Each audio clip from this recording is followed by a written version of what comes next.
Hey guys, this is your host Dave Mellon with Valor Fire Training, and we're here for our next episode of Q&A with Sean Duffy from Build Your Culture. How you doing, man? I'm doing great, man. How are you? I'm great, man. I'm so glad to have you on the show. We got to talk down at Lake of the Ozarks at Revolutionary Fire Tactics at the lake, and it was a good time. We had a lot of similar views. We had some differing views on some things, and so it was really nice to be able to reconnect. And I got a question that came up that I figured you were like the spot on person for that deals with search. So why don't you tell everybody kind of what you're all about and where you're from, and then we'll get started. Yeah, absolutely. Just a fireman. I put my pants on the same way everybody else does. I just been doing it for 16 years, for whatever that's worth. I don't even know if that means anything these days, but I just have a strong passion for firefighting and making sure that we do things right and really just kind of questioning why, right? The question of like, why do we do things? And I think that's a little taboo in today's fire service. People think that that's like a negative thing, which it really isn't. If we're telling people they should do something, we should absolutely 100% give them the why. Equally right on the other side, if we're telling them not to do something, then they also need to know why. The because I said so doesn't work anymore. That's just not a good answer. So I say all that to say that that's what drove me to start Build Your Culture, right? There's all these problems that arise in the fire service, whether it be in the firehouse or, on the fire ground or any of those things that when you really truly look at it and you ask why, you really understand that, man, if I want to change things, right? If I'm in a situation where nobody really cares, they don't have a good search culture, or they don't have a good whatever you want to attach culture to. Maybe the culture in the firehouse is just toxic. Then the choice is up to you to fix it, right? And it's not going to be something that's done overnight. This is something that takes time, effort, and energy to accomplish, but you got to see it through. So that's really what that's about. We do a lot of search training just because that's my passion. That's what I like to do. I've been blessed that I've gotten to do that quite a bit on the fire ground. So, it's more about sharing my failures and successes with people, and also sharing the data. There's tons of it. Firefighter rescue surveys out there, which is tremendous. Brian Brush is doing his research paper now, which is amazing, full of information. There's all these things that are available to us. So with that, I think comes the whole building your culture, right? Staying educated and making educated decisions in your personal life and your professional life, so that you could really, really guide people in the right direction and we can have a bigger impact. So that's what we do. We do a little bit of culture stuff too. Right now I work for the city of Venice in Southwest Florida. It's a 3-station department. It's like 18 square mile city. It's pretty fun. I enjoy working there. I get to work with some awesome people. So that's pretty much me and what I do in a nutshell. That's awesome, man. So, and it's funny that you bring it up because I was just having the conversation with another local instructor here in the metro, and we were talking about the fact that there are still people out there who are, holding ankles and doing searches and looking at survivability profiling. And it's just a lot of things that through data and analytics, we have proven in some regard don't work. And so, that the ankle holding for sure doesn't work. But I mean, as far as survivability profiling, there's a lot of myths that people don't know. And so it's so funny to listen to the different perspectives and hear different perspectives and then bring up the data, because the data doesn't lie. No. And so, I didn't coin this myself. I got it from social media, just like a lot of the other stuff. But when we started taking a piece of OSB and spray painting the latest up-to-date data on where victims are being found, who's finding them, that completely changed how we taught the classes for search, because people got to see the data. It wasn't just us saying, do this because this is where we empirically find victims. It's here's the data. And so I love, like what Brush is doing with the firefighter rescue survey and all those things. It's just so awesome because it gives us as instructors the ability to use that data to guide how we're teaching. Yeah, absolutely. And it's like, even outside the instructor realm, if you're anybody in the fire service, I mean, we're all capable of teaching one another, right? And passing knowledge as we should, right? That should Absolutely. happen. That should happen daily, multiple times if possible. You got to be careful what you say and what you teach, because that has significant like ramifications if it's not correct, right? Right. Validating why we should do something is just as important as disproving why we shouldn't do it, right?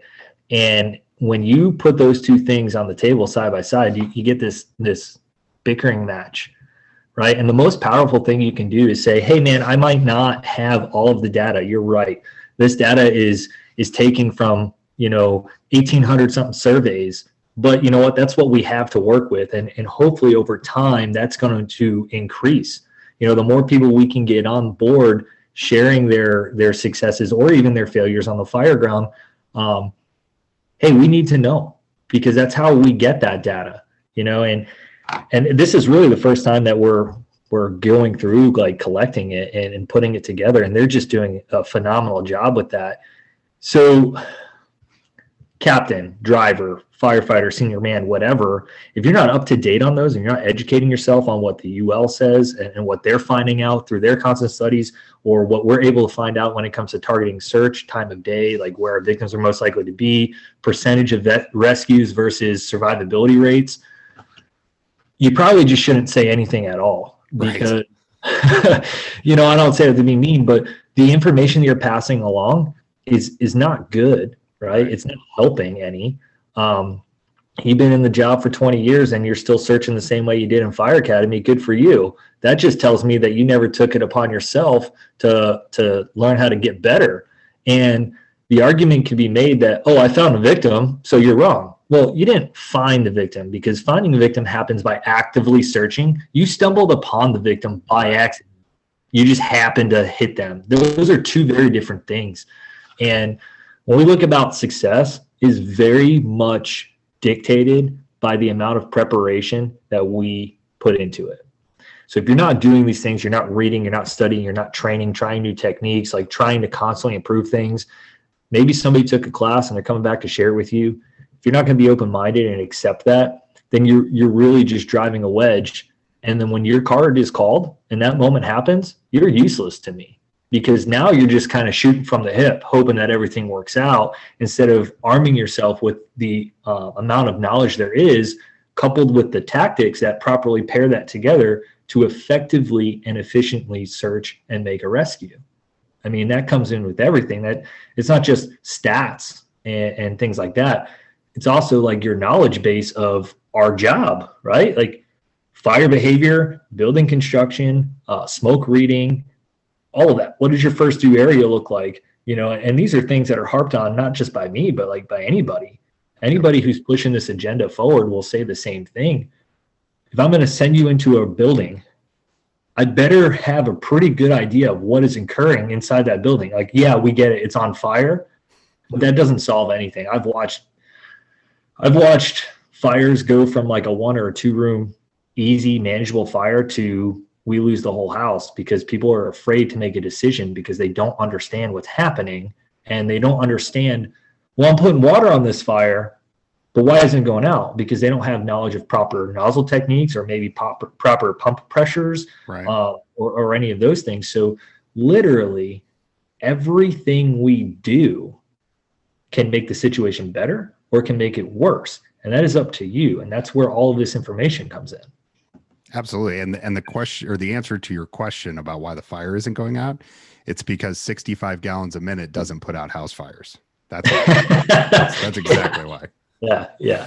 So we have this question from Anthony. Anthony is from Colorado, and he sent me a message that said, I work on a truck company and I feel like my crew and I have a very strong search culture, but as a department, there are still those who resist performing a primary search due to survivability profiling or fear of basic building construction.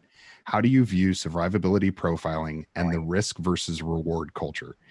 And when I got this, I did just that. I did just that, man. I was like, this is going to piss off so many people, because it is, I mean, it's like smoothbore versus fog, right? There's this side of the table, and then there's this side of the table. And so I know how I feel about this specific topic, but I want to hear what you think, and then we can kind of dive down into some more specifics. Well, first, I'll throw this caveat out there that if this pisses you off, good. Maybe you'll do some research. You know, if you don't like what has to be said and you want to disagree with it, that's fine. Disagreements can be healthy. But I challenge everybody who doesn't agree with this or maybe might question why we feel the way we do to do the research. And no, I'm not going to do it for you. So don't contact me and ask for where is these stats. Like, you can do your own research. I'll gladly give you the websites where you can find it, but you can read it for yourself because you need to learn it. You know, if you're just given everything, it's easy to go, yeah, okay. But if I put it upon you to say, no, it's important for you to learn, right? I mean, we do that in school, right? With children, or even us in our academics at higher levels, we're given homework. We sit in a classroom and we're told about things, but we're also given homework to do our own research so that we can truly understand it. And so when somebody comes to us and says, hey, where'd you find that? Or how did you learn that? We can provide them with the right direction to move into, right? So with all that being said, I'm just going to come out and say it. I hate the word survivability profiling. I hate it. Okay. And here's why.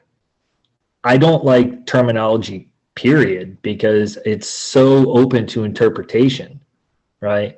And I understand that we have to call things certain things, and that's fine. But when you're calling something a thing and you make this like term or fancy little acronym for it, you better make sure you know what that means, right?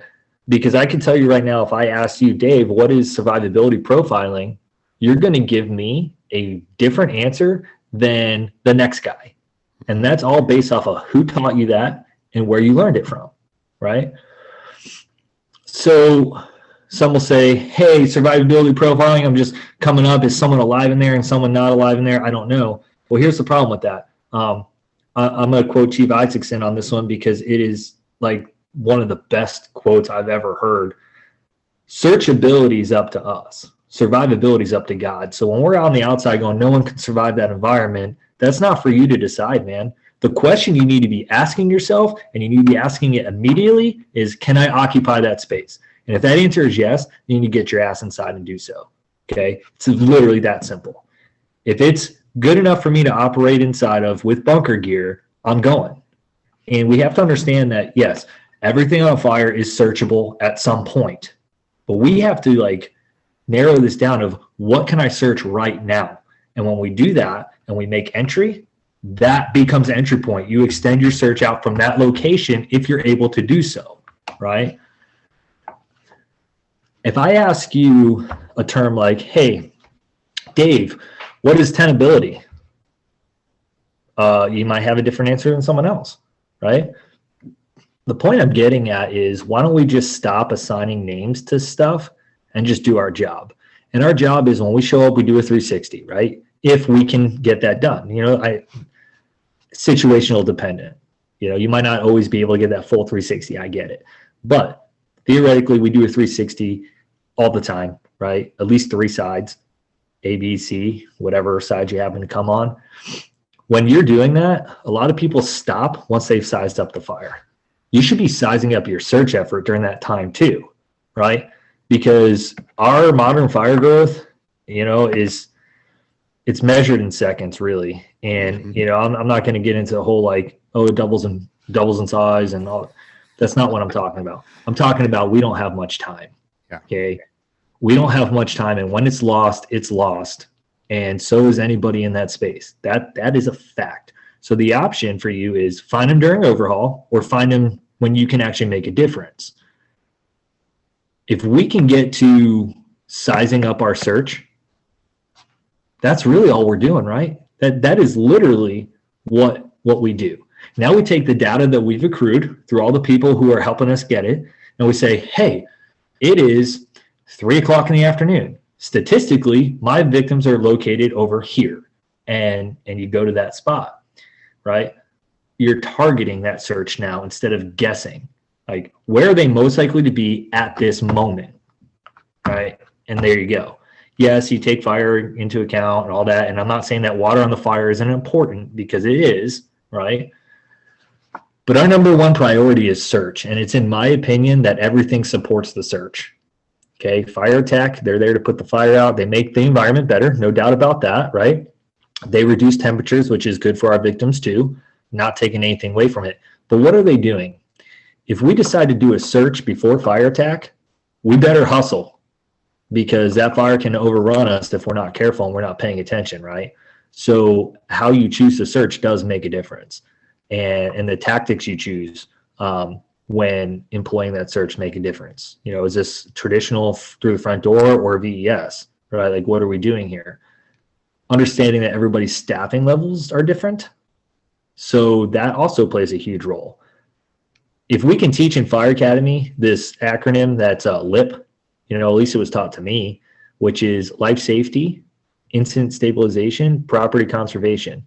Life safety is and always will be number one, hands down. Okay. So yes, hand lines save lives, and so does searching.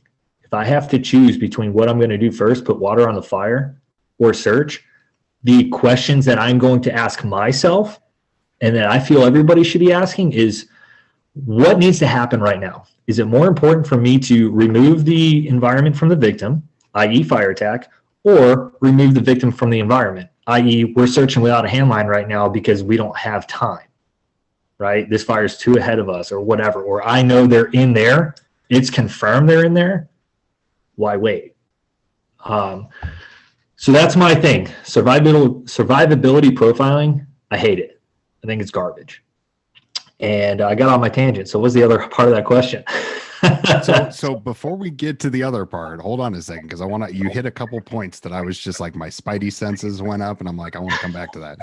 So you're absolutely right. And when you talk about data, and when you talk about the things in our profession that we have proven, you know, we have proven that putting an exorbitant amount of water on a fire makes it better. Right. Sure. I'm not talking about going and saying, you know, using the Iowa fire formula and going, well, I only need 125 gallons per minute. If 125 gallons per minute will make it go away, then 160 will, and 185 will, and 300 will. So anything above that 125, you're fine. But when we talk about going in and doing a search without a hose line, there are still departments, and we just visited one a couple months ago. They adamantly refuse to go in without a hose line, and their biggest priority is getting water on that fire, which I can't tell them that that's not important.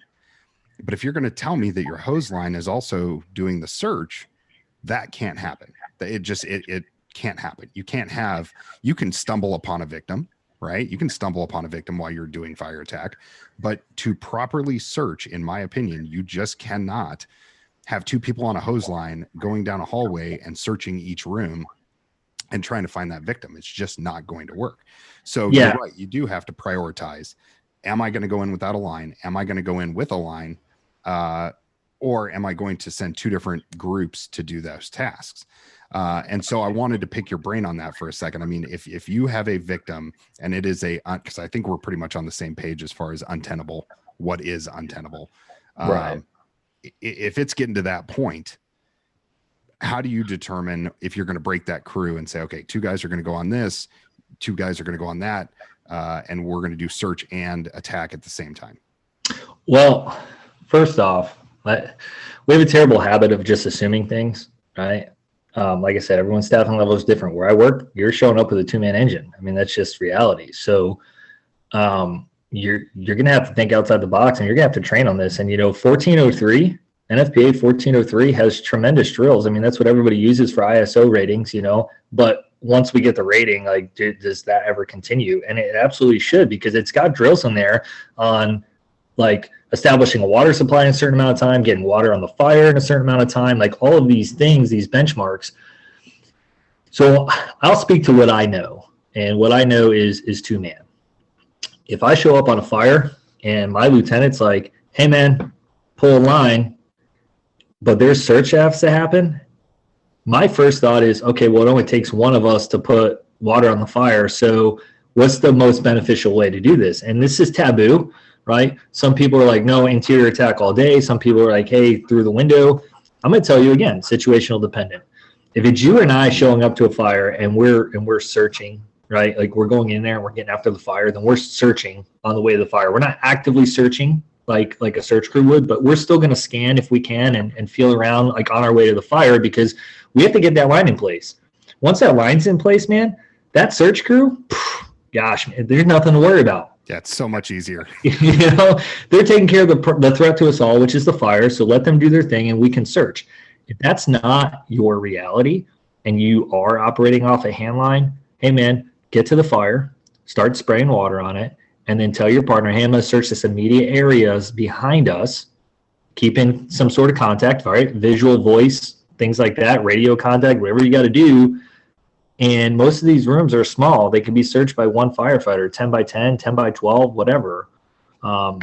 That's where it comes like knowledge of building layouts, like the construction, your area, tactics. Have you done this? Have you trained on this before? Like, can we are we comfortable splitting crews? Like, what's the experience of my crew? Do I've got a guy that's been here 3 days and then I'm going to ask him to peel off and do a search? Probably not, right? Because at the same time, like as much as we need to save victims, we don't need to be putting anybody in unnecessary danger, which is what's going to happen if the person is untrained, trying to perform a task that they've never done before, right? That is significant danger.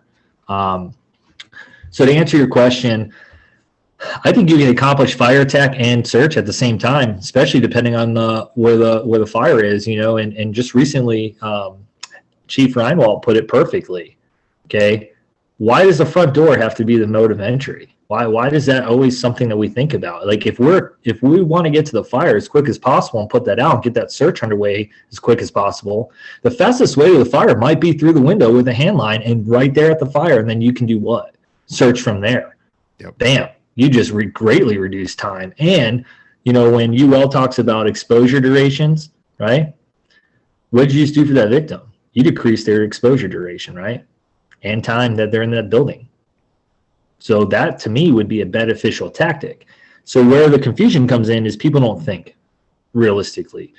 They don't think, this is my crew, this is what I have, what would I do if I get a fire? Because statistically, people are like, well, we'll figure it out when we get there. And that's not the way to do it.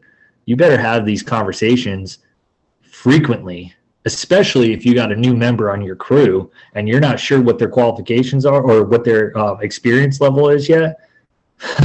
You better be doing two things: training a shit ton and making sure that those expectations are laid out from the beginning in every possible scenario that you can think of, and that, you know, you are physically training.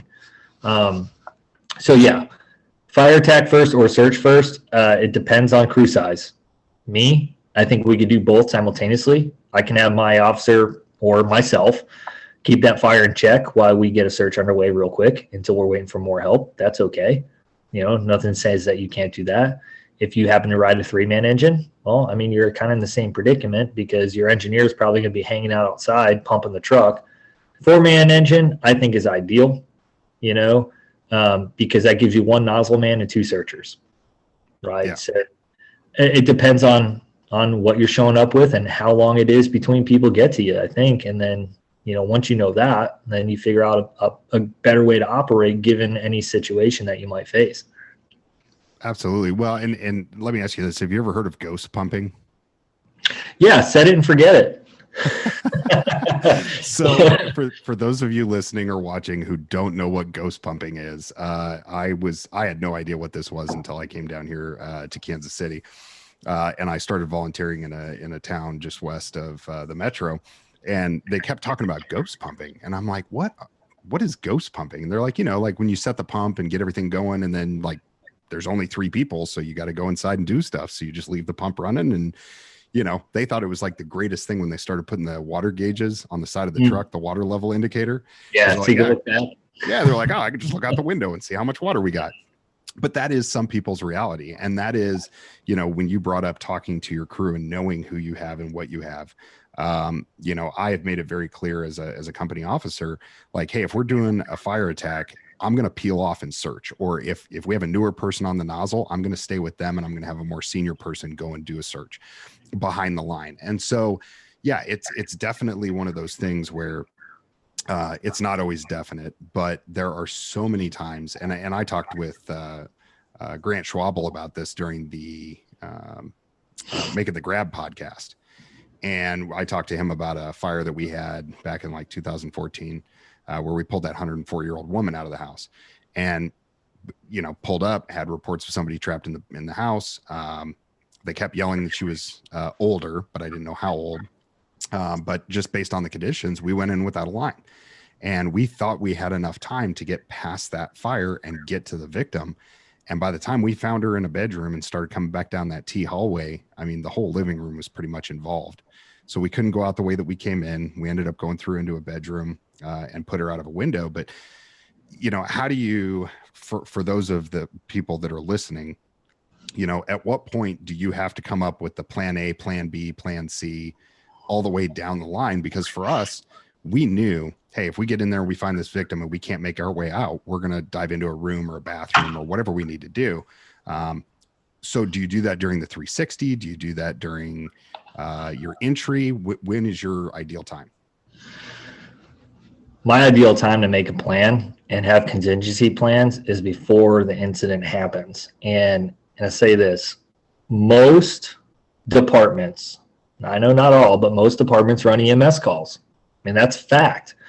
Some departments do smoke detectors. They install them or they change the batteries. And we are literally in and out of places in our areas all day long. Grocery stores, people's houses, like whatever, that's your time to get that layout, get those mental pictures and say, hey, this is interesting, do a walk around.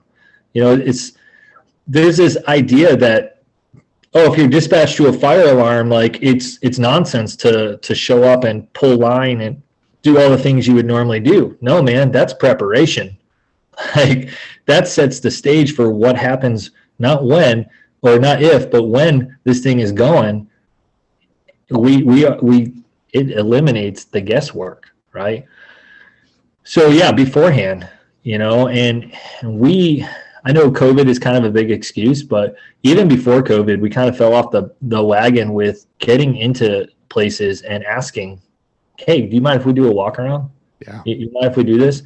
And, something that's really, really beneficial, I find, especially for training, you talk about hose line advancement and searches or layouts or any of that stuff, man, you'd be surprised when you have a neighborhood under construction.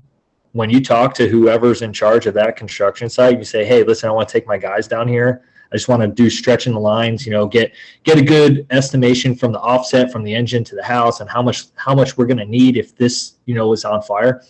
Most of those neighborhoods, very few of them these days are custom built homes. Right. Most of them are like what we call cookie cutter communities, which they have a few variances, but they're generally all the same, right? Or at least there's a bunch of the same models. It might be 3 or 4 different models, but they're the same all throughout the whole neighborhood, right? Once you do that, like not only are you seeing how it's built, so there gives you your understanding of the building construction, but go back like when the walls are up and see like, oh, okay, this is what this room actually looks like. This is how it's laid out, and understand that in that moment that's empty. So there's going to be furniture as soon as person moves in. Now, it's unrealistic to think that somebody who's moving in is going to let you go through their house, but we're not dumb. We know what a basic size beds are. We know what basic size, dressers and stuff are. Like all that stuff takes up space. So realistically, the amount of space that you're in is greatly reduced searching for victims and even stretching line. You'll know where your pinch points are. You'll know, oh, okay, this is how I'm going to have to work through this. It's got a landing here or whatever. All kinds of things you can do. So the second part of that is knowledge from past events, right? You go to a fire. If you're not learning something from every fire you go to, you're not paying attention, and that's a problem, right? You should always be learning something, from every call we run. And Some of the things that you think might work out well throughout training, where you're like, oh man, this is a solid plan. When that fire actually happens and you go to implement it, you find out really quick if you had a solid plan or not, because it may or may not work. And then you have to do what? Back to the drawing board. You got to go back out. You got to tweak a few things, but you're able to do it based off the experience that you just gained. So those two things together, I think, are my biggest things of how I would go about doing that. No, I love it, man. And you and I had a conversation down at the lake, and I told you that story. And I've said this about a lot of different things, but Chris, the guy that made that grab with me, we had trained on, if we get in there and we can't make our way back out, this is what we're going to do. And so there was very little conversation between the two of us. We just instinctively knew as a crew, like, this is what we're going, this is our plan B, plan C, plan D. And I directly attribute how easy and how well that rescue went because of the fact that we had done our planning ahead of time. And so, for those people that don't, and I will add this in, for the people that don't take the time to, do the what ifs, go through the neighborhoods and do all that stuff. I think it's really, really important for everybody to be on the same page. And, we've had situations in the past in the fire service where people went in to do a search, things started going south really quick, and now everybody's trying to figure out what to do. And that's where you end up with, somebody's on the third floor, somebody's on the second floor, somebody's bailing out the back, somebody's running out the front door. Mm-hmm. Everybody's on a completely different page. Right. So, I do absolutely agree that it's something that has to be discussed. So if you're not discussing it, start doing that. Start doing that around the kitchen table. Start doing it on medical calls.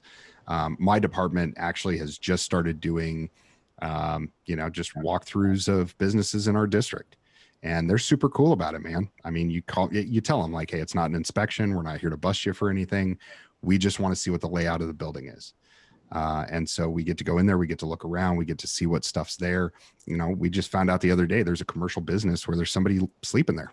There's a bed and dresser and TV and refrigerator.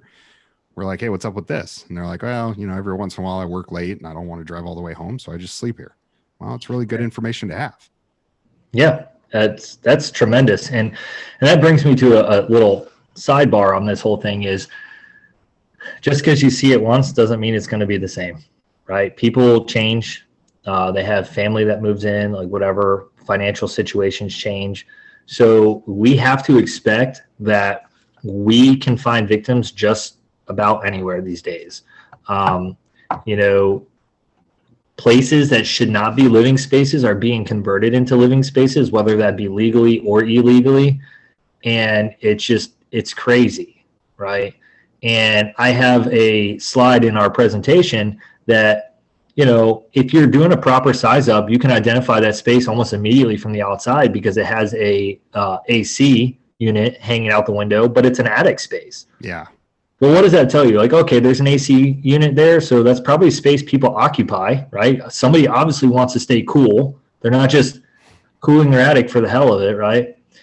And when you flip the slide, what you find in there is there's actually a latch that's held up by a string and a little clip that goes up and over on a pulley, right? You have to get through it or get to it from stairs, like pull down attic stairs, right? There's 5 beds up in there, right? And I understand that like the attic is probably not the place that all of us are thinking, but that just gave you the clue like, hey, I should probably check this space. And we just let that stuff go. So if you were at the house before and you didn't see that, and now you return to that same house and you see it, what does that immediately tell you? Things are different. Yeah. Right. So I would say like one of the things I hate is, oh, well, if we get like our main grocery store here in Florida is Publix, right? Oh, I've heard of it. Yeah, it's great. They got awesome subs. You go in there and you're like, oh, Publix is on fire. It's 3 a.m. There's probably nobody here. Well, you can't say that. You can't say that because there's people stocking shelves overnight, right? That's what they do. There's people cleaning the store overnight when nobody's in there. That's what they do. Sometimes people go into work early to prep, depending on what their day looks like. There's also offices. There's a stairwell that goes to offices that overlook all the like aisles and stuff. So what if somebody had to get a budget in, or maybe they had to put an order in or whatever, and they decide to get into work early? That's not normal business hours. we're just going to assume that because it's a grocery store that there's nobody in there and we'll just go defensive immediately. That's like the worst thing you can do. Yeah. Right. And I'm not saying like dive in before you have a plan, but you should always be thinking in your mind when you show up to a fire of any kind, victims. End of discussion. Yeah. Because it's not vacant until we say it's vacant. And here's the problem. Vacant is a post-search term. Okay. If I'm going to roll up to something, right? We talked about how I hate terminology. That's a perfect one. Vacant, abandoned, like unoccupied, like all that garbage. No, that's not true. You talk to some of the guys that work in the city of Detroit where they get vacant fires all the time, and they find people in there pretty often, right? That's just the situation. So vacant houses don't catch fire. Unoccupied houses, whatever you want to call it, don't just catch fire by accident. Either somebody set it on fire or there's a vagrant in there trying to keep warm or cook their food or do whatever it is they're doing. So you have to assume that in any structure, it's occupied. Now there's also like transitional houses, right? Which are in the process of being bought or sold. And when that happens too, like you can't just assume that nobody's there either. Right. Maybe somebody's working late and they just go there to crash and they're like, I'm just going to crash here because I'm going to get in the morning and I got to pack or I got to unpack, whatever the situation is. You show up and the neighbors' reports say what? Oh, they sold that house last week. Yeah, that might be true. They may have, but that doesn't mean they're not still there or that the people they sold it to didn't come in to try and get a head start on some stuff. So those are just some things that I would consider. Yeah, well, and I know that you guys don't have to deal with this right now down in Florida, and I'm not picking on you, but I'm picking on you. So with this huge ice storm and freezing weather that we've had up here in the Midwest. Oh man, that must be brutal. Oh, it's horrible, as you're hanging out on the beach and, doing all your stuff. But I was just reading an article. I'm pretty sure it was down in Oklahoma, but somewhere here in the Midwest, there was a furniture store that opened up their doors to people that didn't have power. And so this store happened to have power. And so they said, like, we have a ton of beds, we have a ton of couches. Like, if you need a place to sleep, bring your family, bring your kids, whatever you need to be able to do. They were doing it as a public service. And I love that. And I'm hoping and praying that there was some sort of communication with the city leaders and the notification of the fire department, because that is like my worst nightmare. Like, think about that for a second, that you have, 200 or 300 people, or not even 200 or 300, maybe even just like 50 or 100 people that go into this furniture store who are sleeping there at night, and 3 o'clock in the morning, you get an automatic alarm and roll up and there's fire coming out. How many people would sit there and be like, it's a mattress store? I'm sure there's probably people sleeping in there. None of us would think that. Yeah. So, go ahead. Sorry. No. I mean, that's just it, man. I mean, I've had that drilled into my head for years now. That the building is not vacant until you have searched every inch of it and that it is vacant. That's the truth, man. And sometimes you're not gonna be able to do anything, and I totally get that. But we've got to get off this like train of calling shit that it's not like fully involved when really it's like 25%. And if you're really crappy at estimation, like a lot of people are really crappy at math, just state it what you have simply. I have 2 rooms going. Period. Plain simple. Because when you show up and you don't know what to say and you don't know how to estimate because nobody ever taught you math or whatever the issue is, what you're going to do is you're going to say something that's going to cause everybody else to slow down their sense of urgency. Because I'll tell you exactly, I'm guilty of it. When I'm going to a fire and I hear, oh, we're on scene, it's fully involved, I go, oh, crap. All right, whatever. And because I know that tells me what? I'm going to sit outside, which I don't want to do. I want to be inside. And I'm going to be there for hours just spraying water from the exterior and cleaning up a bunch of rubble, right? Right. Then you show up and you realize really quickly, because you're taking your time getting from the truck and everything because it's fully involved. Oh, crap. There's searchable space here.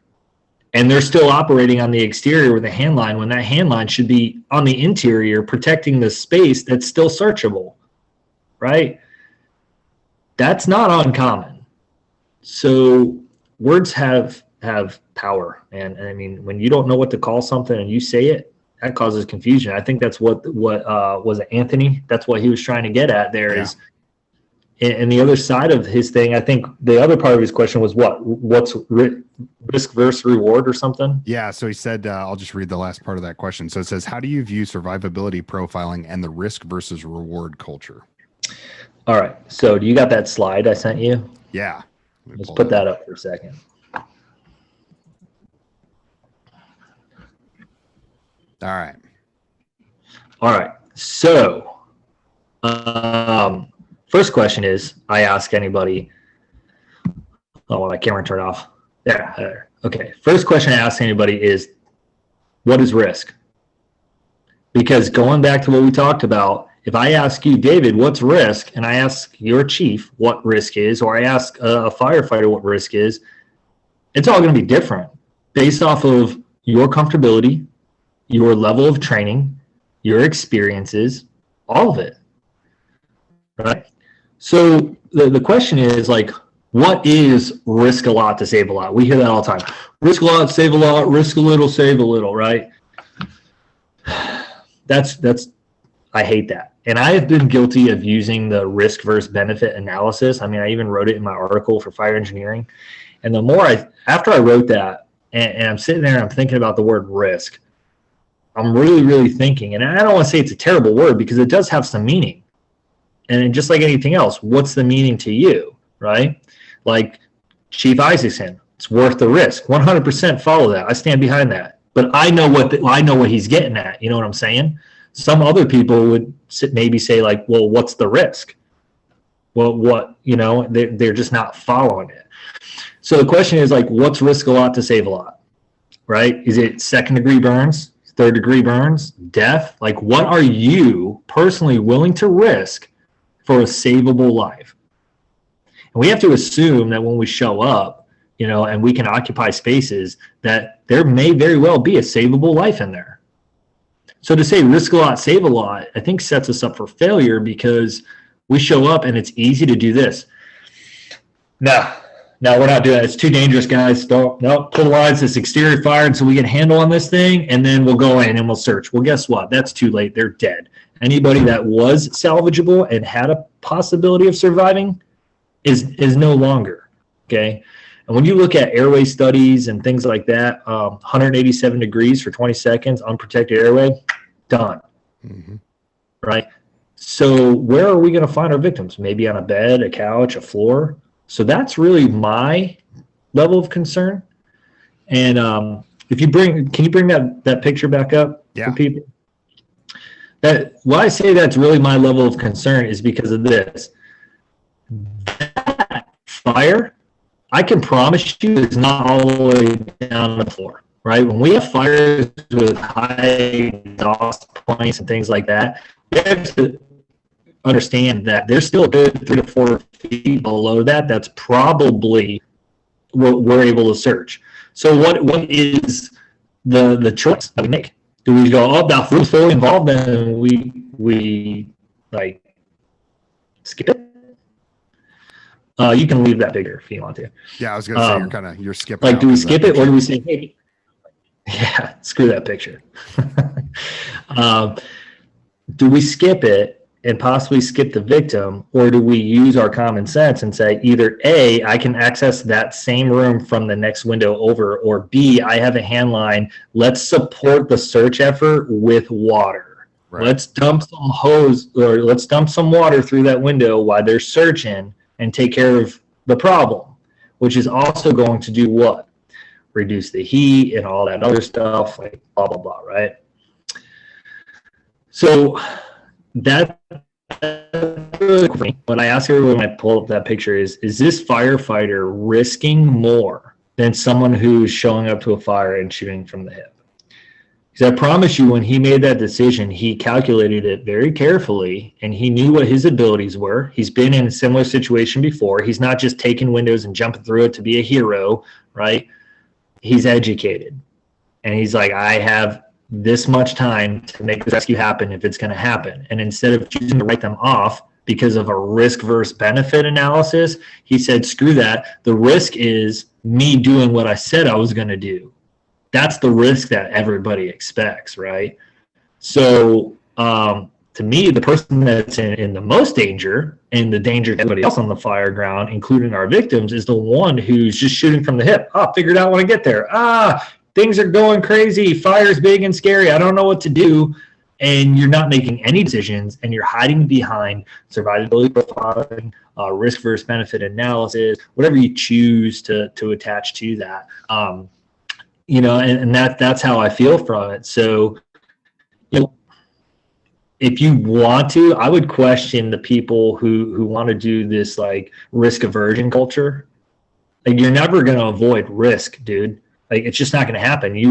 You make decisions literally every day that assume a certain level of risk, right? When I put my boots on and I go to work, that's a risk. When I get behind the wheel to drive to work, that's a risk. When I walk to my mailbox in my neighborhood and there are cars driving by, that's a risk. When I'm driving on the highway, that's a risk, right?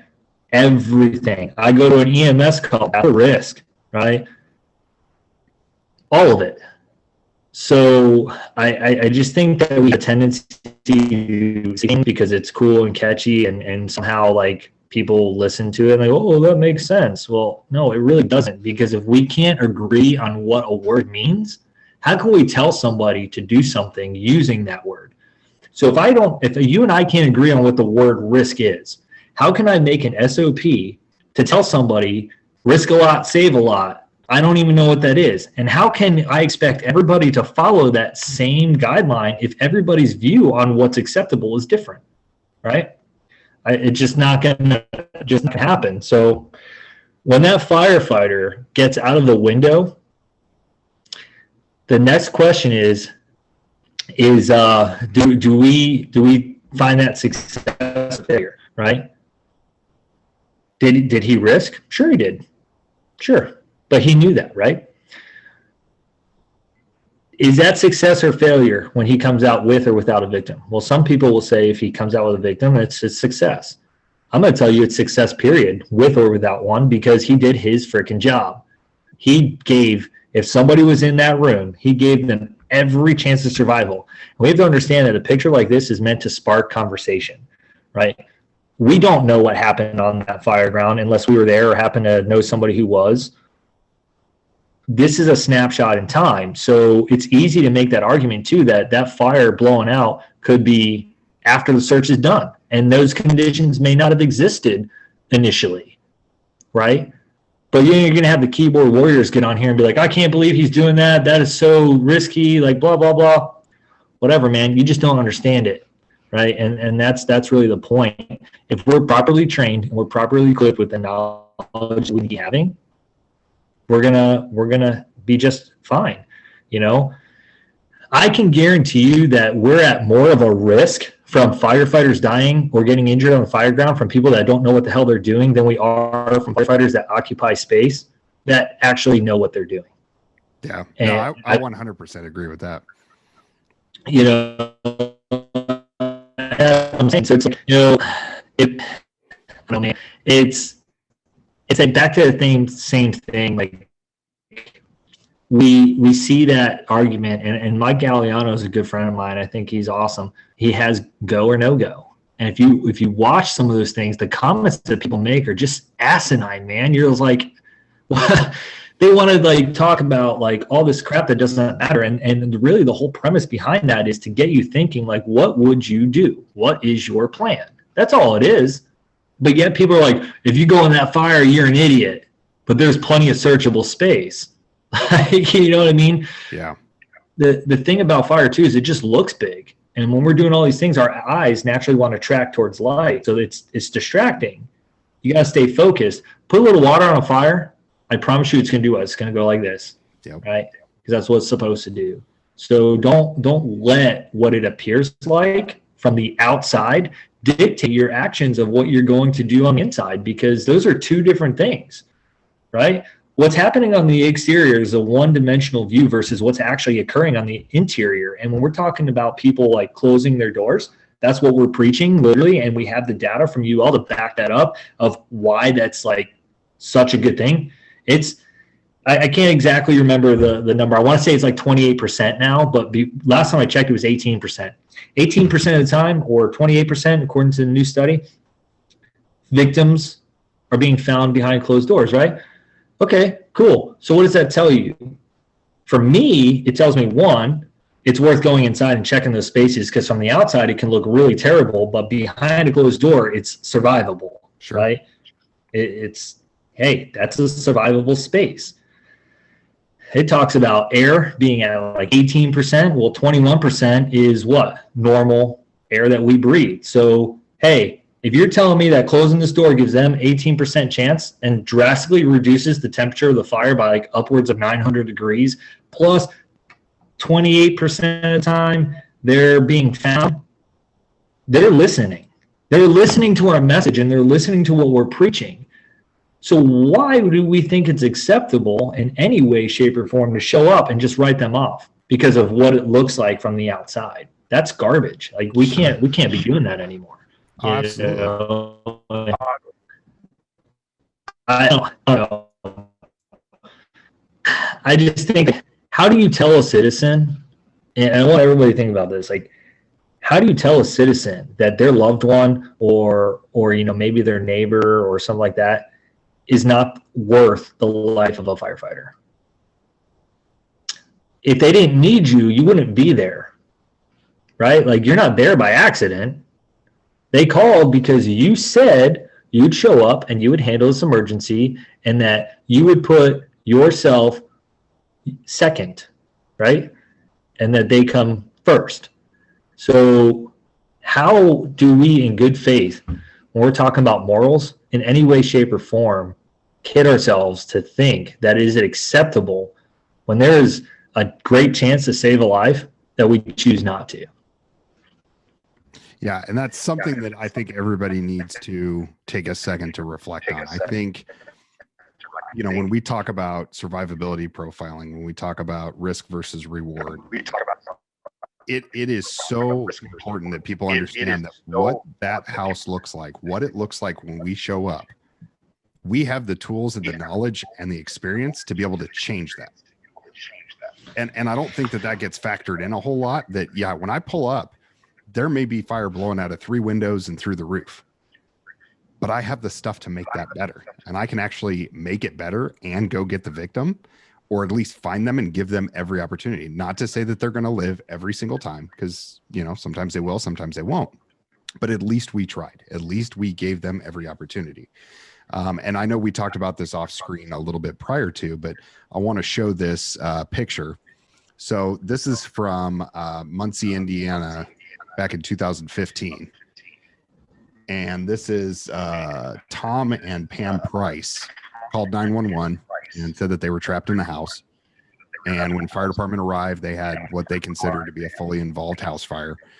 They tried to get inside. They couldn't. They backed out. They made a defensive attack. And it was 38 minutes, between 35 and 38 minutes afterwards, they found Tom and Pam in a bathroom with the door shut, and they were still alive, completely unharmed. And the victims walked out. So, to sit there and say that, what we see when we get there and what we have doesn't mean that we're going to stop. I have every faith, and I hope that the fire department truly could not go any further into that building to try to stop that fire and get to those victims. So they made the difficult decision to back out, knock it down as much as they could, and then they went back inside and they found them in the bathroom alive. That's a win. But even had they gone and done everything that they could, and Tom and Pam would not have survived, they still would have been doing everything that they possibly could. The issue that I have is when people pull up and look at this picture and go, nope, everybody inside's dead. And that's it. And then they just go into defensive mode and they don't even give it a second thought. No. And here's the problem with that. Okay, this is a one-sided view, right? So pulling up to that, a lot of people are going to say, we're on scene, be advised we have a fully involved 2-story residential, whatever, and then they're just going to go to work. And they may not even do a 360 because, there's such a large amount of fire, right? But then what happens when you don't do the 360 and somewhere during that time, somebody makes it around the backside and realizes that there's an addition that's been put onto that house, or there's something different that they didn't initially see. And they go, oh man, now it's sheer panic mode because, oh, and you're going to dump firefighters into there, and you may find a victim and it's going to be hectic, right? Everyone's going to be like, oh my God, blah, blah, blah, blah, blah. Point I'm getting at is when you can walk away from an incident and say, I did everything that I could, I gave it all of my best effort, 100%, and that not be total hogwash, then you did your job. Okay. The worst thing you can do is be sitting around the firehouse table and looking at everybody and saying, hey man, you saw what I saw, right? There's no way we could have done that, right? Now you're seeking validation for things because that's an admission of guilt. You're guilty. You feel bad because you realized in your mind that you did not do everything you could, but now you want to try and feel better about it by having some sort of validation from everybody else to pat you on the back and say, yeah, man, don't worry about it. You did. So I say that to say that, the risks that scare people and the risks that kill people are very different. That it's Peter Sandman said that. And then, a lot of people seek security in things, right? And that's the problem is when you seek security instead of opportunity, then I have to question if you did actually do everything that you said you were going to do. Because I'm going to tell you right now, I pride myself on being an aggressive fireman, and I hang out with some of the most aggressive firefighters I know. And that term aggressive is not a bad thing, okay? That term aggressive is like, I will make sure that I do everything in my power to get to you or to mitigate your emergency, right? Now, I'm looking for opportunity all the time. Looking for opportunity, any opportunity I can to get in that house and go do that, right? Because that's what they expect us to do. And anybody who was fortunate enough to watch Cody Trestrail the other day at H-Rock got to see his lecture where he asked random people in the street, what do you think a firefighter is? Like three quick questions. Like, what does the fire department do? What do you think a firefighter is? And I can't remember the last question he asked, but alarmingly, majority of them all said the same thing, right? That you're going to show up, you're going to put water on the fire, and you're going to come save them, period. So that is our public's expectation, whether we like it or not. That's what we said we would do. That's what they're paying us to do, whether you're career, volunteer, part-time, paid on call, whatever. Their taxpayers' dollars go for you not to make judgments on their life based off of your opinion, but to give them every chance of survival that you can in a situation that they can't get themselves out of. It's that simple. Oh, absolutely. Well, and it's funny. And the reason why I was kind of chuckling when you were talking is because it made me think of something. I worked for a chief officer probably 7 or 8 years ago, but this guy was he was scared of his own shadow. It was just every single time we're in a fire, hey guys, there's fire coming through the roof. Okay, we're on the first floor. We're doing a search. We're good. And he's like, well, there's a lot of fire. You guys got to hurry up. Okay, yeah, no, I get that. And so every time we would go in and do a search on a house that had not been confirmed, searched, he would just lose his mind. And so, a lot of times what we were doing, and we didn't announce it over the radio, but it was like, hey guys, do you hear that? And they're like, oh, is that somebody yelling for help? Yeah, I think I hear somebody yelling for help, so we'd go and do our search. And it was, as funny as it sounds, it's like, that's the stupidity that we had to deal with. But there were so many times where we went in and we got a search done and we did what we were supposed to do, because in the event that we found somebody in that house, that is exactly what they expect. And I've said this before to you, and I've said it to a lot of people. If there is 1 foot of survivable space in a house, I'm going to search every inch of that 1 foot. If there's 50 feet of survivable space, that's even better.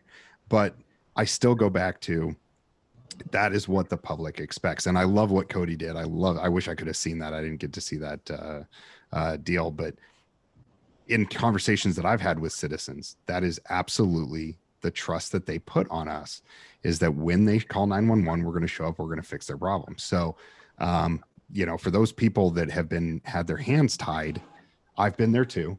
It has definitely turned into one of those things where, God, there's so many times I've been on the second floor and I'm just finishing up, getting to the top of the stairwell, and they're like, Dave, we got to get your crew out.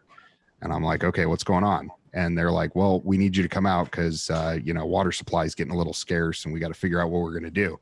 I'm like, I'm sorry, I can't understand you. It's the radio's really staticky. Can you repeat?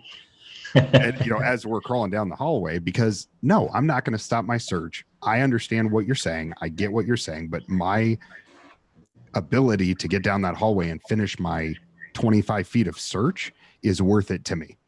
That's probably why there's a lot of chiefs that don't like me for that. Well, I don't really care about popularity. I'm just going to say it. Like, I think ability is of greater importance than popularity. Is it important to be liked? Sure. Everybody wants to be liked, but you know what? I rather be disliked knowing that I'm doing the right thing than imitate for convenience. I mean, that's just reality. I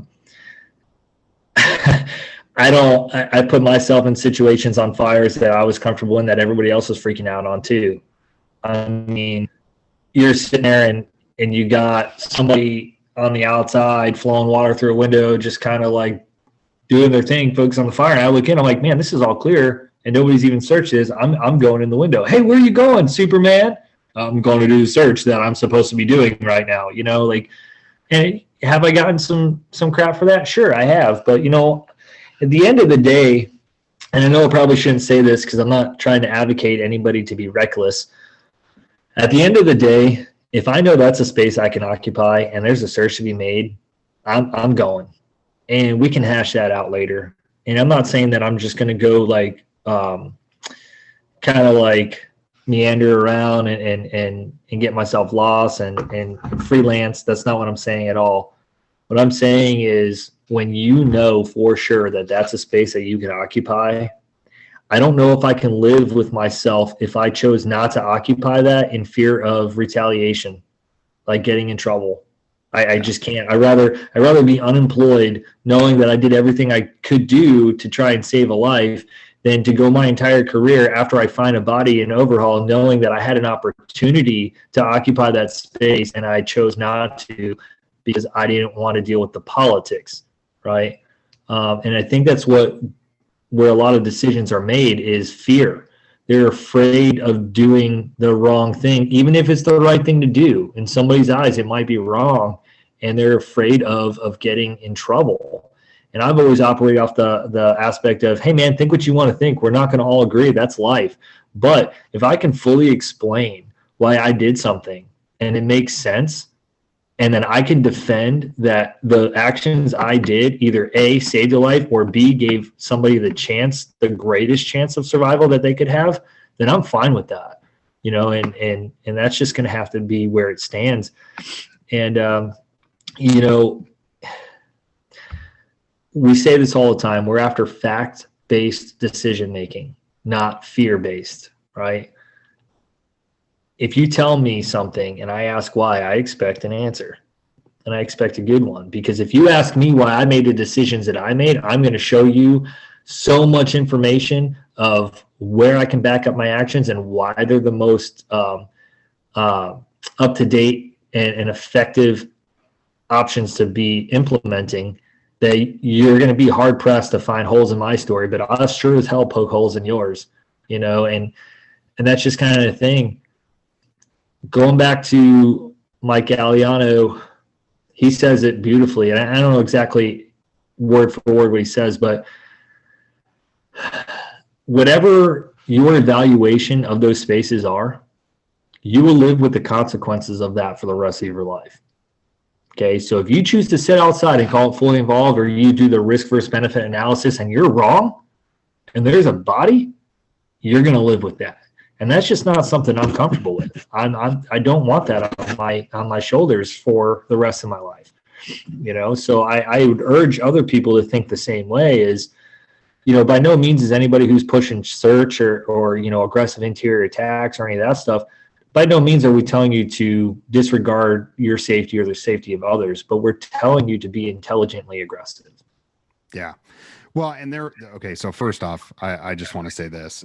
My answer to that question, if it was posed to me, would be very simple. Danny and Eli would go, so I did too. I mean, Yeah, hey, there you go. I got the stickers to prove it, right? but that's the thing, though, is that I've talked to Danny Dwyer, and we've had that conversation. And the whole thing with Eli, who's the 7-year-old kid who went in and saved his sister, I believe, right? Yeah. And those are two amazing stories. And the Danny thing is a completely different side story. And I hope at some point I can have him on this podcast. It would be awesome. But, when we talk about the ability to go in and do your job and live with the ramifications of the choices you make, I have been on fires, and I'm sure you have too, where there are people who are reluctant to go further down that hallway. And it is not anything on them for whatever reason. It's outside of their comfort zone. Even before I was a company officer, as a firefighter or a senior firefighter, hey man, move off to the right a little bit. Let me get down that hall. Right. It's no different than law enforcement or the military. There are people who will vapor lock, and they, for whatever reason, they just can't move further in that battle. And there are other people who will go past them and finish up that job. It doesn't make them any less of a person. But I think it's so important that we have that understanding that if there is someone who feels like they can get into that survivable space, allow them to. And I make the joke all the time, but these fire chiefs that allow us to, drive these $1 million fire trucks and dive in windows in houses that are on fire, but they don't trust us to adjust the thermostat. Yeah, that's true. That's right? True. And so, I'm fortunate. I mean, I've worked for a lot of chiefs that will allow me to make those decisions. And it's not a question on scene. It's not a question in the moment. Hey, chief, I got a window I can get into. I'm going to dive in and do a vent inner search. Okay, Dave, let me know when you come back out. Okay, cool. Now I've worked for other chiefs where I get the, negative. And all that does is breeds frustration and anger, because if I know that I can get in there and I can get into that survivable space, now my crew and I are just standing there with our thumbs up our rears. And what if there was a victim in there? Thank God there hasn't been, but what if there was? And that's not a feeling that you want to have. That's not a feeling you want to have. And here's what I urge everybody. Like, the internet is both a wonderful and terrible place, right? You can have some of the most positive, informative conversations. You can also have some of the most stressful and argumentative conversations. But the one thing you can't ignore is that we have mass information at our fingertips, right? U.S. Fire Administration is one of the best things.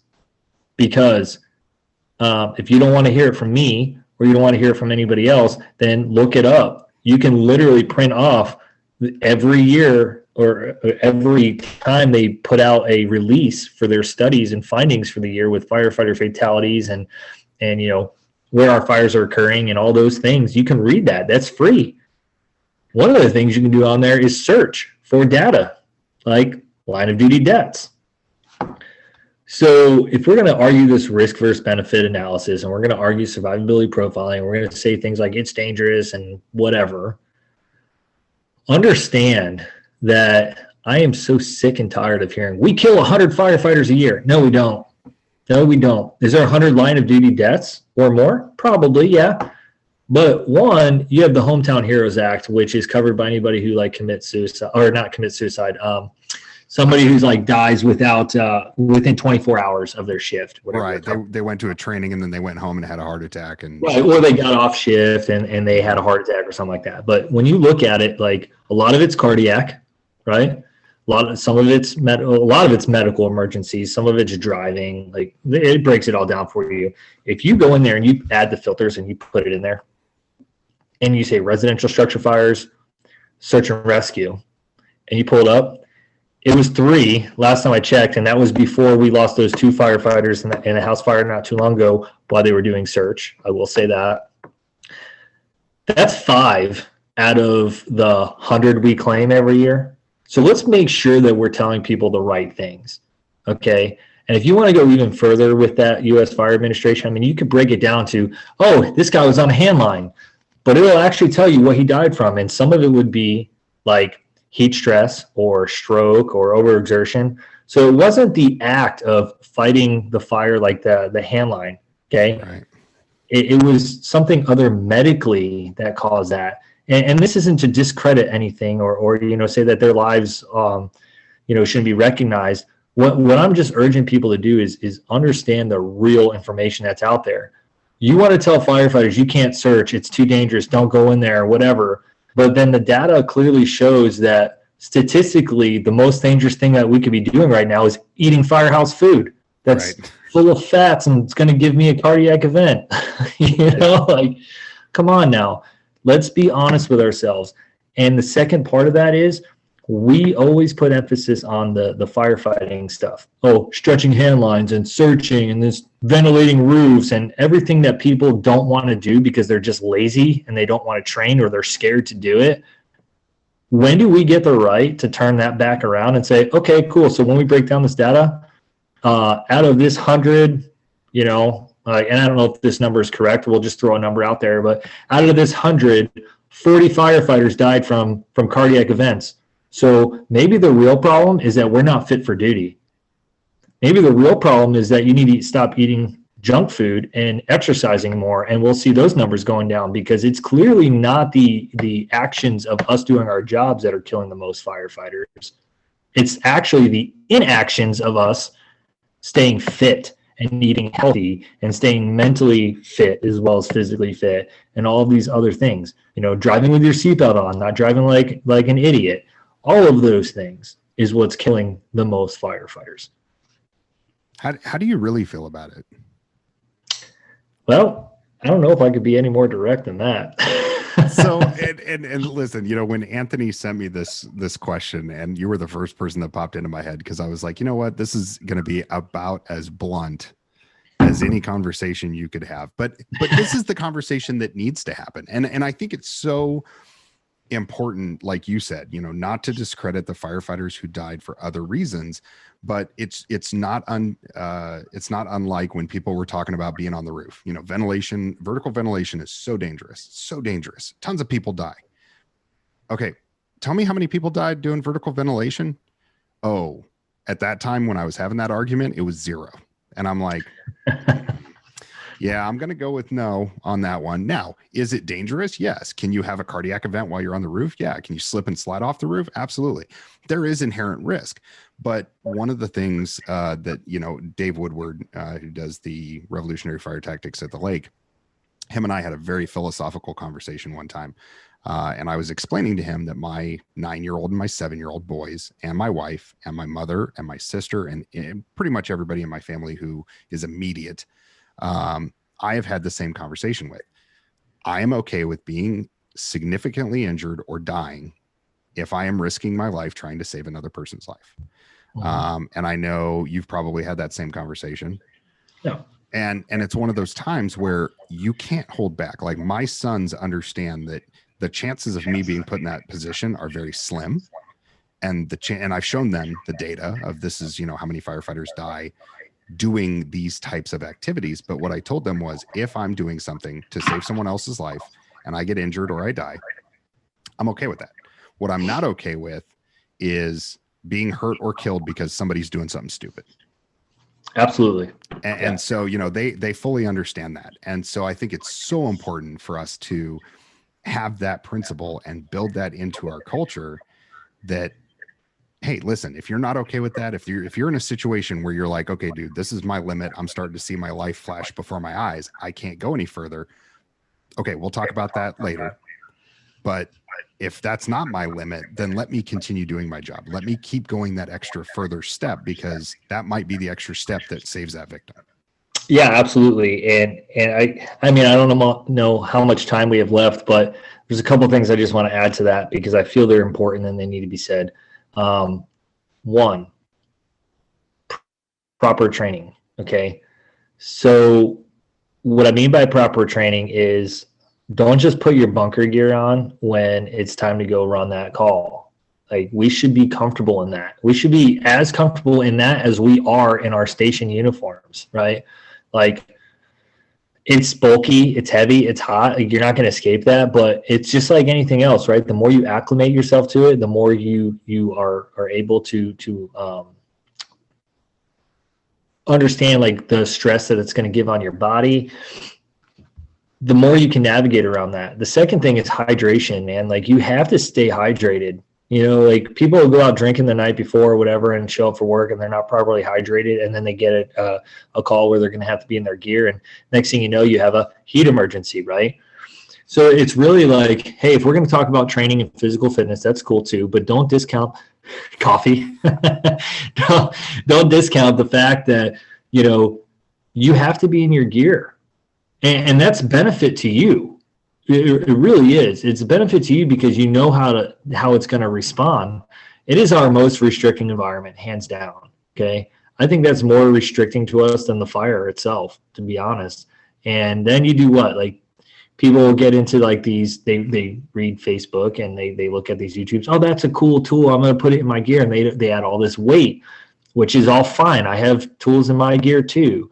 But I literally wear my gear every day and I train in my gear. So I'm accustomed to that weight. So it's not a surprise to me when I'm giving a task and I'm carrying extra weight around, right?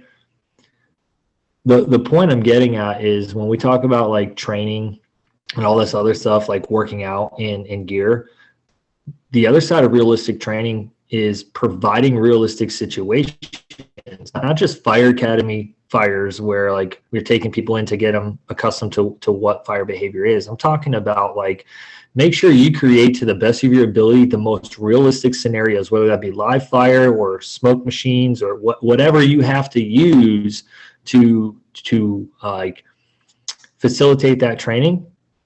It needs to be real. And do yourself a favor. Schedule yourself and put yourself outside of your comfort zone and go to places like FDTN, you know, and take those classes, which will like hammer you, right? And that'll humble you real quick.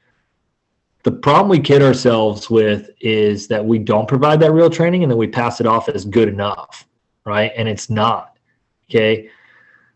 So if we can understand that, one, being acclimated to our gear and exercising and being accustomed to that environment, and then providing realistic training, maybe a down firefighter scenario, getting, you know, breathing techniques, turn your air bottle off so you don't panic and rip your mask off. Whatever the situation is, wherever you feel like training, make sure that it has value. Because I'm going to tell you right now, if you're just going through the paces to log training hours and you're like, okay, and you give half-ass training, you're going to get half-ass results. There's zero value in that to you or the citizens. So, you know, this job's not hard, you know, and I have to question, like, if you don't have a passion for it, then why are you still here? You know, obviously something brought you to it to begin with, right? You had a desire to want to do this and help people and do all these things that, you know, everybody's doing, but somewhere along the way you decided that's not for you anymore. Well, you're cheating the citizens. You're cheating them out of money every time you cash that paycheck because you know damn well you're not doing what you said you were going to do. Yep. And you're cheating them out of any opportunity for surviving a situation that they might actually need you for because you're not properly equipped and you're not properly trained. No, I couldn't said it any better myself. And, you know, I wasn't going to say this, but I will. So we did a training.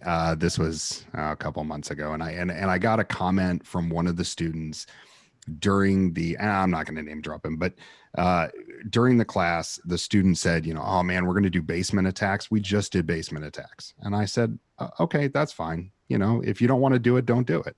He goes, "Nah." I said, you know, it's always good to do it again." And what they had done basement attacks on was the mobile training trailer that runs on gas, and it's got the little stairs that pop up, right? Yeah. And so when we did our scenario, it was OSB and pallets and straw, and we had a fire at the end of a 40-foot Connex box that went down the run of the hallway and then up the stairs. And so we had one of our instructors at the top of the stairs, and we were in good radio contact. He kept saying, "Hey man, it's getting a little cheesy up here," which that's usually our code for like, okay, we probably ought to put the students in there. And so he got to the point where he's like, "All right, you know, safety team, go ahead and hit it down the end of the hall." And they did. They gave it a quick, you know, 2-3 second hit. When this guy got into the top of the stairwell, he afterwards came up to me and he's like, man, he goes, I didn't want to go down those stairs. I absolutely, every part of my body was saying, don't go down those stairs. It is effing hot. Right. And the instructor just leaned over and he just whispered, hey man, open up the line and it'll get better. And the guy was like, okay. So he did. And the fire started getting better and they made their way down the hall, down the stairs rather, and then down the hall. And they actually put the fire out. And it was so awesome to hear his take on, okay, if I had never gone through that, I would have never had a realistic expectation of how absolutely hot those fires can get. You know, his idea and his concept of what a basement fire was not at all what a basement fire was. And we've all been there. I mean, we've been at the top of the stairs like, man, I ain't going down there. Like, give me a line, hit it from the outside of the window, and then we'll go downstairs. Sure. But, you know, that brings it back to this too, like back to gear. If you know what your gear can take, that should tell you something, right? If I'm crawling a hallway and it's super hot and I've never trained in my gear and I've never really been in a fire that hot before, my natural instinct is to want to go, oh, it's hot, let's go. Right. But if I consistently train in an environment where I'm putting my gear through the paces, right, and I'm accustomed to taking heat and I know, okay, this is hot, but I can push further, and I know when it's time to go, like truly know, like, okay, my gear cannot take this, I know that, and you're more successful, right? Because like you're talking about, I know, you know, maybe I can go another 20 feet, or maybe I could go another 30 feet. Sometimes when you talk to people who have made grabs and you listen to what they say, intense heat, I felt like my skin was burning through my gear. And you know what? The normal person who's not accustomed to that, who doesn't know what their gear can take because they've never trained it to that capacity, might have left. But they chose to stay. And when they chose to stay and push just a little bit further because they know they could, they have a grab. And guess what? How are you going to argue with that? So people are going to say, oh, that was reckless and dangerous. But I'm going to say the opposite. If you don't know what your gear can take and a 300-degree fire is hot to you and you want to bail out, you're a coward. Just going to say it. I'm sorry. Okay? We have the most like impressive PPE that we have ever had in our fire service, and it just continues to get better. But yet we still have the mindset of, oh, it's hot, I'm going to leave. Right. And granted, I get it. There is a time to pull that lever and say, I got to get out of here. This is just too much. But if you've never put yourself in a position that's even remotely close to that, or you're not going to fires and you're not doing any of this stuff, then you don't truly know where that line is. Right. That's where realistic fire training and being comfortable in your gear and doing all these things and train like you play, right? Or train like you're going to perform, I should say, would be a better analogy. You, no question in your mind, I can make this happen. And I've seen it even in trainings, and it drives me crazy. Like, the fire's not even that hot. I got the thermal imager, and I'm looking, I'm like, oh, it's like 450 degrees. And these people are like, spray it down, it's too hot. I'm like, no, push a little further and dump into that room that's over there that you're supposed to search, and close the door. Yeah, and it'll get better. I guarantee you, you're going to feel like you just turned on the AC. But you're willing to quit before you even push to the spot where the victim is. And when you close that door, man, that heat's just going to go away. You know, and I'd be remiss if I didn't bring this up before we close it out too, to talk about like the searching. It's really important that we isolate spaces, right? Super important that we do that. And when you close the door behind you in a room when you're searching, when you come across a window, open it up or take it out. Okay. Governor Island study proved that there's little to no impact on the fire behind a closed door when you take a window. That is better for you and your searching ability. That is better for the victim that's in there, or God forbid you miss the victim and they are found on the secondary, then we just severely decrease their exposure duration and time, right? Because that room's constantly ventilating. Yep. It would be in your best interest to do that in every single room you went in, except the fire room, right? Yeah, don't do that in the fire room. Understanding flow paths and how that makes an impact on fire conditions, but understanding the impact of isolating a door. And if you happen to be making your way to a fire and you're on the hand line, like why, who says you can't be closing doors on the way? Yeah. You're going to come back this way, or the search crew is going to search it, close those doors, steal those spaces. One, reduce the heat, increase the oxygen level, all that stuff. Just do it. And even in trainings, they're not doing it because it's not being taught, because people aren't learning it and they're not understanding it. And that's really the problem that we have. So I think over time, with all the people making this push for search culture, aggressive engine work, and things like that, it's going to change, and we'll see a difference. But the one thing I want to point out to Anthony is he says he's on a truck company. Okay, truck companies traditionally search without a handline, right? I mean, there it is, right there. So what's the excuse? Like, are you pull up and you got to make a search or something like that? You're just not going to do it.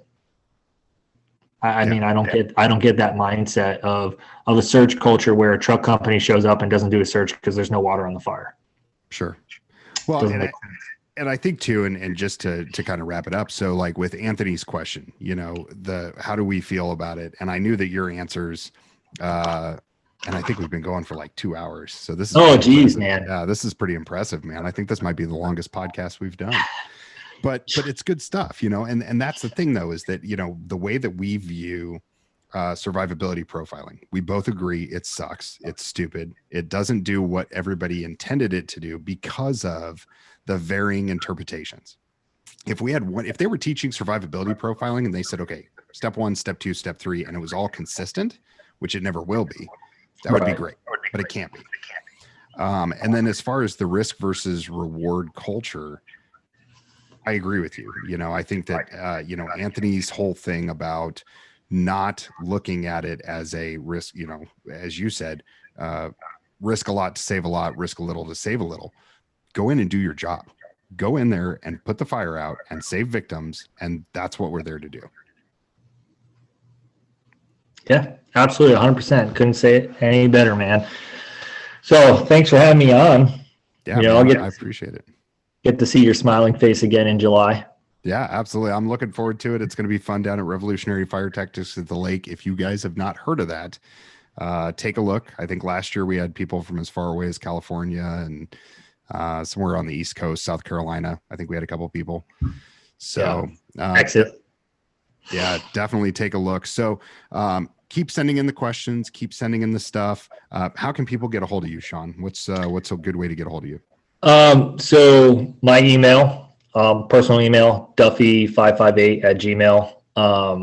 Facebook, send me a message, whatever. I generally don't accept friends requests from people I don't know unless they know friends of mine. And then I'm like, okay, this is probably a person that will be all right. So send me a message. If you got a question, I'll respond there. And then if it's something that you absolutely need to want a actual phone conversation, again, send me a message. I'll give you my phone number and we can have that conversation too. Our Facebook page, Build Your Culture. You can contact me on there as well with questions or comments, concerns, anything of that nature. And we try and do a good job of posting like what we're doing and where we're going to be, but I'm pretty terrible at that because I don't know, there comes a point where like it's good to advertise, but I don't want to advertise too much because I feel like it bores people. So that's pretty much where you can find the information on anything for me and get in contact. Good. Well, I appreciate you being on again. And for everybody else watching and listening, remember you can listen to our podcasts on all the major podcast platforms, Apple, Google, Spotify. I think we just got added to iHeartRadio, so that was cool. But definitely keep track of us on that. You can check out our YouTube page. And until the next time we talk, take care, be safe, and we'll talk to you soon.